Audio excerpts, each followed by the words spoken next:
You're listening to Switched On Australia, the podcast that tracks the opportunities and challenges of electrifying everything, everywhere. Switched On is brought to you by the publishers of Renew Economy, Australia's best informed, most read website focusing on the green energy transition, and is supported by Boundless Earth, using philanthropy, investment and direct advocacy to help Australia become a global force in a decarbonised world. Hello and welcome to the Switched On Australia podcast. I'm Anne Delaney, speaking to you from Arakwal country in northern New South Wales. Thanks for joining me. Getting a home energy efficiency assessment is a bit like giving your house a health checkup. It can save you money on energy bills, identify where energy is being wasted or used inefficiently, and basically just make your home more comfortable. Energy efficiency assessments look at the totality of energy used in a home, and they can actively contribute to the journey towards net zero emissions. And although electrification is crucial to energy efficiency, not all energy efficiency measures require expensive electric appliances or upgrades. There are plenty of efficiency modifications for people on a budget. Lucinda Flynn is a home energy efficiency assessor working in Melbourne who has conducted hundreds of energy assessments that have saved householders thousands of dollars. She primarily uses an assessment tool called the Residential Efficiency Scorecard. This is a government-accredited system which provides an Energy Star rating certificate for your home, much like your fridge gets a star rating. And I started my discussion with Lucinda by asking her who can most benefit from an energy efficiency assessment. Energy efficiency is such a great opportunity for almost everybody. If you look at the scorecard residential efficiency tool that I use, the Victorian average rating out of 10 is 3, which indicates how poor most of our existing houses are in terms of energy efficiency. I mean, my goal is to identify a whole lot of upgrade opportunities and then demonstrate using the scorecard modelling how people can get to a 10-star home, which means that they're generating more dollar value of energy than they use in the year. And so if you can imagine doing that with every house and making that an achievable goal, it's got incredible possibilities. So tell me what a 3-star house looks like. And looking at some of the houses that you've actually been in, walk me through some of those houses that would rate quite lowly. Sure. Look, every house is different. So it's a combination of the way it's constructed and the appliances that are in use. But in general, you could say it might be a 70s or 80s home that has a bunch of drafts, whether they're, built into the structure as was common in years by, or just that are there because of poor construction. It's probably got gas ducted heating. That's the most common sort of heating that we see, not particularly efficient, and the insulation is probably fairly minimal, possibly no insulation in the walls. That's pretty much anything before the 90s has no insulation in the walls. Yeah, and a gas storage hot water system. So that'd be a typical 3-star house. And in comparison, what would you like those houses to become? Well, when I model, I've looked at hundreds of houses and I can almost always get them to 10-star with a series of upgrades that includes improvements to their building shell or envelope, as well as improvements to the main fixed appliances and, of course, adding solar generation on the roof. That's a critical part of it. The highest star rating that is possible without solar PV on the roof is 8 stars. So to get to 10, yeah, you need it. You need it. I mean, one of the main issues we've got is making the transition for existing houses. It is just easier if you're building a new house to be much more cognizant of making them energy efficient, although we have plenty of houses which are still not particularly energy efficient. Yeah. I mean, how confident, given the number of houses that we have to upgrade in order to make this transition, in order for us to electrify and to use this electricity efficiently, how hopeful are you that we can do this, given that as you say, every house is individual and everybody's circumstances are slightly different. Mm. I'm very confident because, to be honest, older houses are often easier to improve than newer houses because they're smaller. They are already built in a way that includes zoning of different areas, Mm. which means that you can reduce your heating and cooling to the zones that you're actually using rather than the new Mm. standard, which is whole of house heating.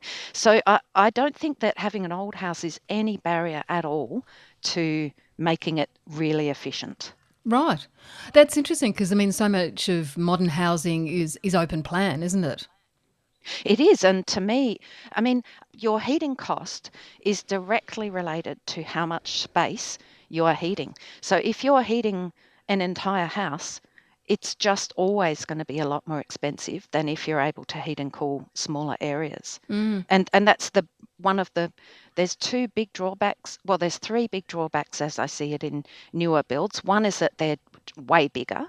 Two is that they usually have ducted heating, and the third is that they're often two-story, and those two stories are not separated. So often you'll have the bottom floor will be big open plan area connected to a stairwell with a upstairs sort of landing open area. And that in itself is just such a massive amount of air to be conditioning Mm. that it's hard to work out how to reduce energy costs in a house like that because it's just not designed to make that easy. That's really interesting because there is so much focus now on what are we going to do with existing houses. It's almost Mm, like, we think that we don't have to worry so much about new houses, especially in states like Victoria and Canberra, for instance, because, they won't be in the future connected to gas, which obviously assists with energy upgrades and electrification. Do you think there is enough focus in that case on new builds? no, not at all. Mm. I would take an old build over a new build any day if it was about efficiency. I think there's a fantastic opportunity to build them in an energy efficient way, but I just don't think it's done. Yes. Not the ones I see anyway. And is that because the developers who are in the business are cutting costs all the time? Uh, I think I heard an ad on the radio the other day, and it was a young boy saying, making this comment, "Oh, wow, I never knew we'd be able to afford a house this big." And that was the selling feature Right. of that new build. And I thought, well, that sums it up. It's what people want is the biggest house they can possibly get. If they've got an extra TV room and a billiards room and parents' lounge, that's all good. Whereas that's the opposite of energy efficiency Mm. because you've got all that space you then got to make comfortable. So, Lucinda, tell me, you go into somebody's house. Mm. Tell me what you do and exactly what you assess and what advice you end up giving people. Just talk me through that. So the first thing we do is sit down at the kitchen table and just talk about the house and the people that live there. Um, every house and the occupants of it are completely different. So I would start by finding out more about the people that live there and what they want and how they use the house, and then look at the house in its construction and the main fixed appliances, and then work out the things that are going to have the best effect for them. And it can be simple things like zoning so that they're only heating and cooling some smaller areas. It can be through upgrades to appliances. Sometimes it's just helping them know which of their existing appliances to use. They may have, for example, a gas ducted heating system but an air conditioner in one room, Mm. but they may not realise that they're better off using that air conditioner rather than the gas ducted heating system. Do you find that as a common issue that people aren't aware of Yeah, that? Mm. Yeah, I've had many people go in and I say, what are your heating and cooling? And they say, well, we've got gas ducted heating and we've got this air conditioner, but it's okay because we only use it on really hot days.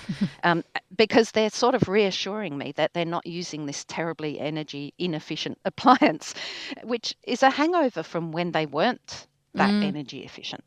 So yeah, it's very common that people are not aware that appliance does heat and it does it really well.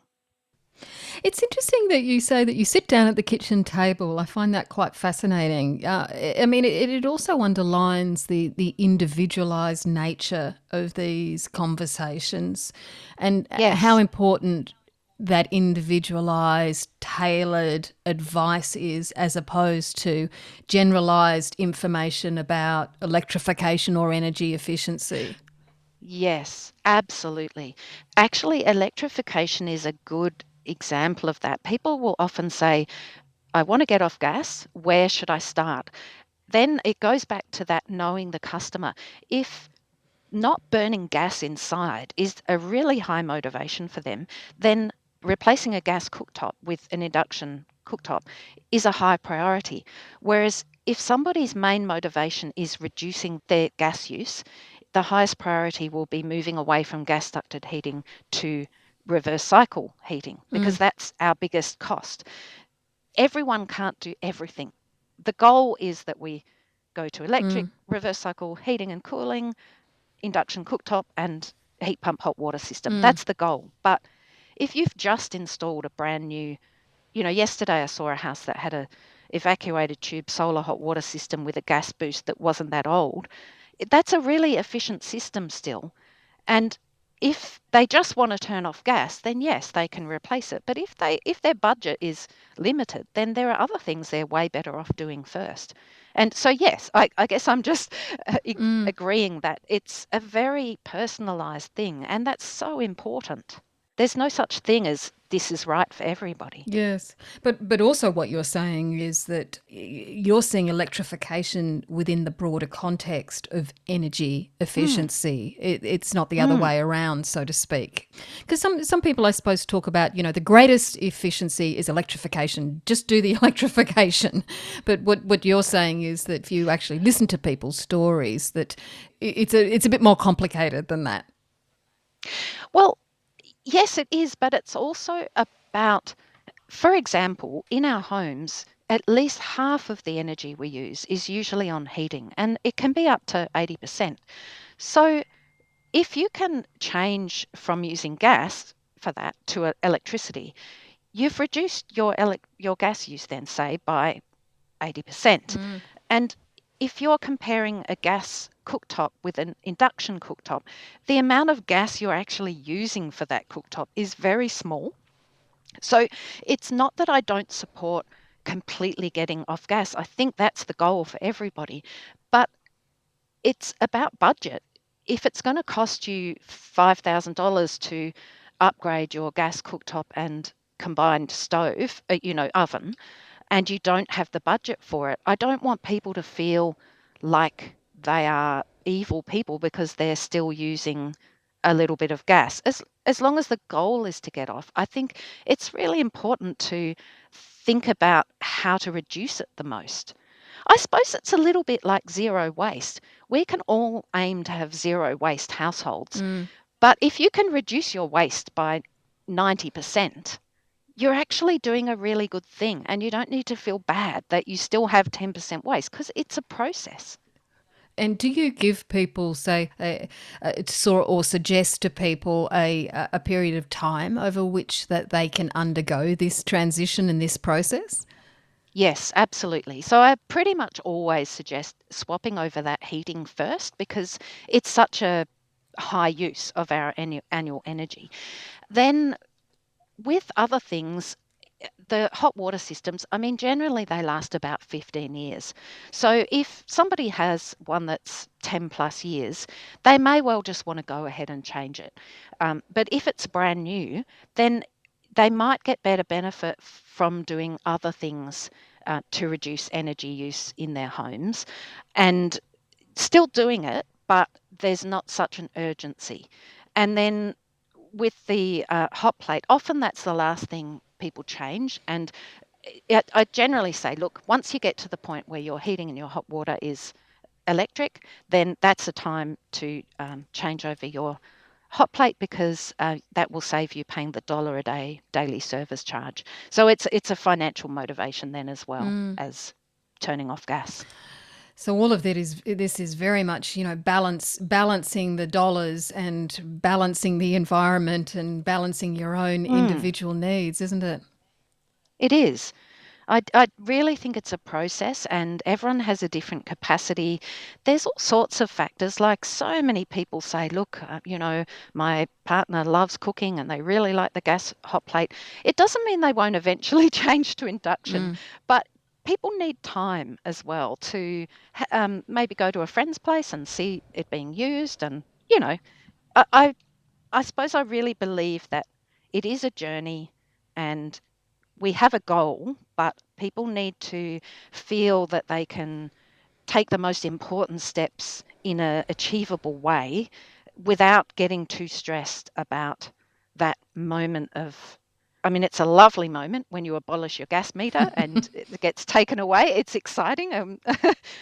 That's fantastic. But I also want it to be achievable and work for people. So, what do people find the most bamboozling about energy upgrades and electrification? There's a few things. One is that a lot of the things that are marketed heavily are things that are high cost. And a really good example is double glazed windows. Everyone has heard about them, and the marketing would have you believe that installing double glazed windows throughout your home is the single most important thing you can do. And other things that, such as solar power, buying an EV, there's a bunch of things people associate with having an energy efficient house. But that's because they're not aware of all the things that are cheap and not very interesting to try and market. There's no money in it. I think people are bamboozled because they feel like they need to have a really big budget in order to do anything. And that's one of the things I really enjoy about my job, is that I can pretty much tailor suggestions to any budget. Say if somebody was renting or in a share house, didn't have any budget, there are still plenty of things they can do that are very low cost. So some of those more costly upgrades, they're the electrical upgrades, aren't they? Yeah, yeah. How important do you think to energy efficiency is electrification? Oh, I do think it's very important because the new technology, heat pump technology in particular, is just such an efficient form of technology. All of our traditional forms of heating are direct forms of heating. So you're either burning wood or gas, or you're Mm. directly using electricity from the power point to heat an element to create heat, for example. So they all directly create heat from the energy they use. Whereas heat pump technology takes that unit of energy and uses it instead to power a fan in a condenser unit outside, which enables that condenser with its refrigerant gases to pick up all of the available heat in the air and condense it into a form that can then be moved inside and provided to us as heat energy. And so a modern heat pump air conditioner, reverse cycle air conditioner, can use 1 kilowatt of electricity and give us 4 or 5 kilowatts of heat. So the opportunity to upgrade from, say, a gas ducted heating system to a reverse cycle air conditioner, and even better if it's individual ones, you're 5 times more efficient in how you're using energy. So it's very important. Lucinda, what about some of the very common responses that people make to reverse cycle air conditioning, that they're not as comfortable with the type of heating and Mm. the air conditioners provide compared to instantaneous gas heating? A lot of people are very reluctant to change over because of that, because they don't feel as comfortable. Mm. Yeah, a lot of people do really like the feeling of the heat coming out of their floor ducts, from the gas heating. And a common thing that people say about reverse cycle air conditioners is that they don't like that they feel blowy. Mm. There's a few things around this. One is that I try and explain that the modern air conditioners are generally inverter models, and it means that they can very gradually power on and off depending on what the temperature in the room is. So you'll find that a new air conditioner is, in my experience, is not blowy. If it's a non-inverter model, which is any of the older ones, then it's just on, bam, and it's off. And there's nothing in between, whereas the new ones cycle slowly on and slowly off so that you barely know they're doing anything. So what I'll suggest is if they're a bit dubious about having a air conditioner on the wall, try and find a friend who has a new model and head over there and see what it's like, because I think they're often very different to what people might have grown up with. Um, the other thing is that your building shell has a really big impact on how your appliances work. And this goes for ducted heating or reverse cycle air conditioners. If your building shell is leaking heat out of it, either through drafts or just through very inefficient thermal windows or lack of insulation, whatever your heating is, it's going to be working flat out to try and keep enough heat in that room to stay at temperature. And that goes Mm, for a reverse cycle air conditioner too. It's going to keep blowing and working because it's working so hard to keep that heat level up. mm. The moment you start improving your building shell, you'll notice that your heating will just slow down, because you'll get to temperature in a shorter time, and then it will go, oh, okay, we're there. Let's just dial back, see what happens. When the temperature goes down, it will just slowly go on a bit to top it up and then off again. So improving your building shell, even if it's in your one main living zone, has a massive impact on what that heating and cooling can feel like. It's so interesting that all these new electrical goods, it's the new air conditioners, it's the induction stoves, it's the electric vehicles. When you try them yourself, or Mm. your friend or your neighbour has one, that's when the switch happens, I Mm. reckon. It is. And that's normal, I think, for people. We need to feel it and experience it to really know that, okay, that might be an option.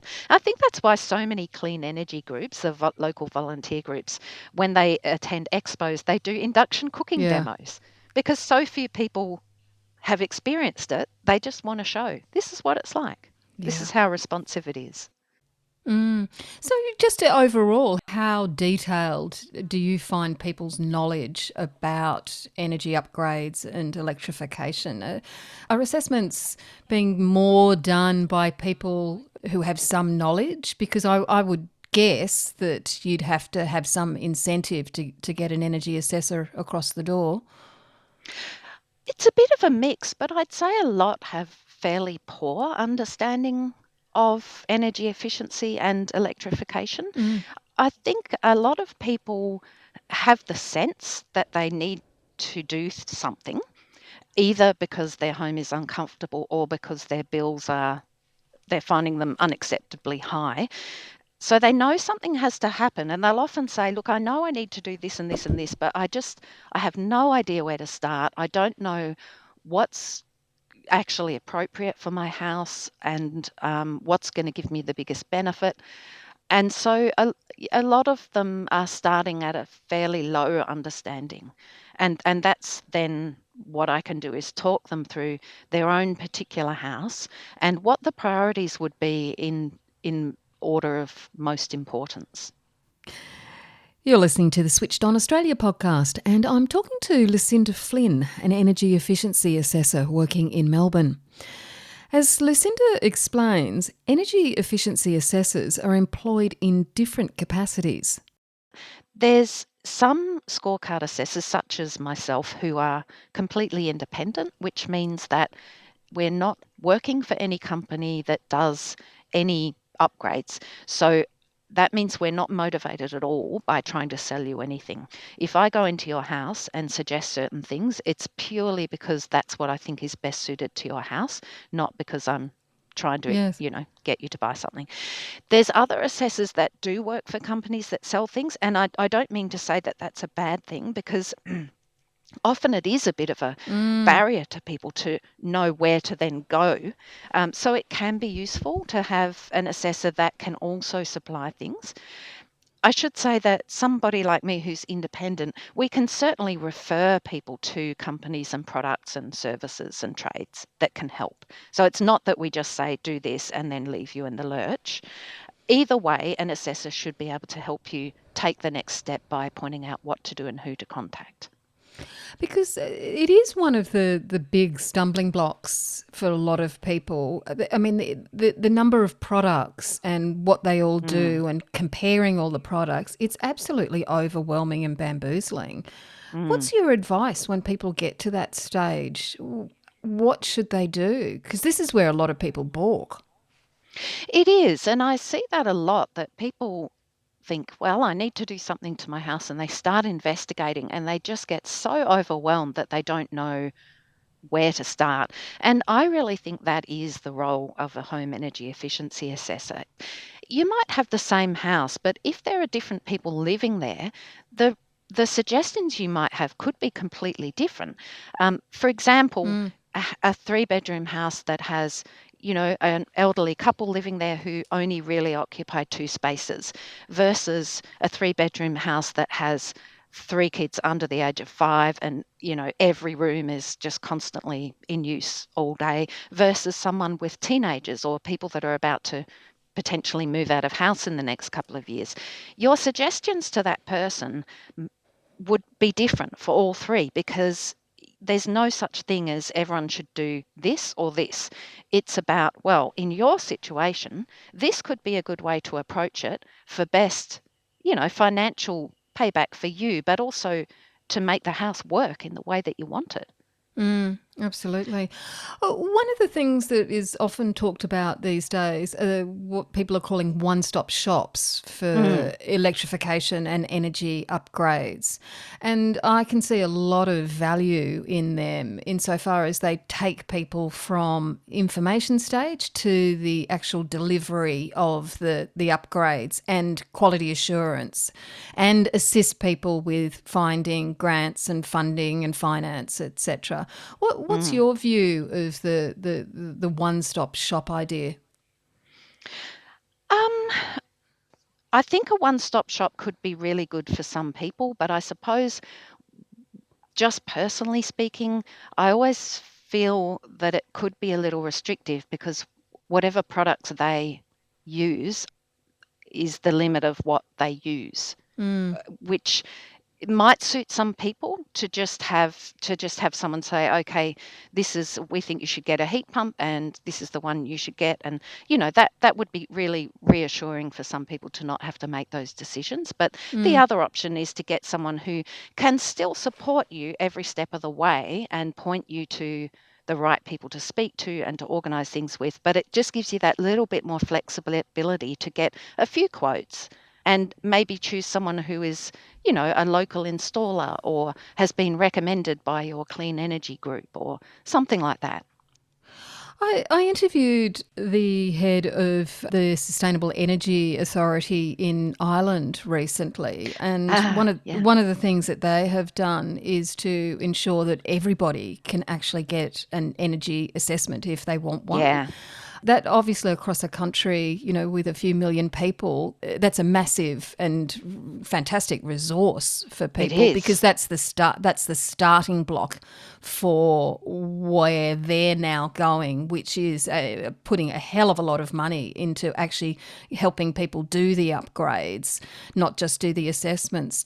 Would you like to see something like that happen here? Absolutely. Absolutely. I think it will have such an impact on our energy use, but also on people's comfort, on their ability to make good choices about what they spend their money on. I think an energy assessment being available to everyone is just such a critical part of helping people make that journey in the least stressful way Mm. because it can be very bamboozling. You might want to do something with your house, but where do you start? How do you know how it relates to your house? And an energy assessment in that sense can is the key. Do you think the governments, I should say, should have a role with this in terms of funding energy assessments?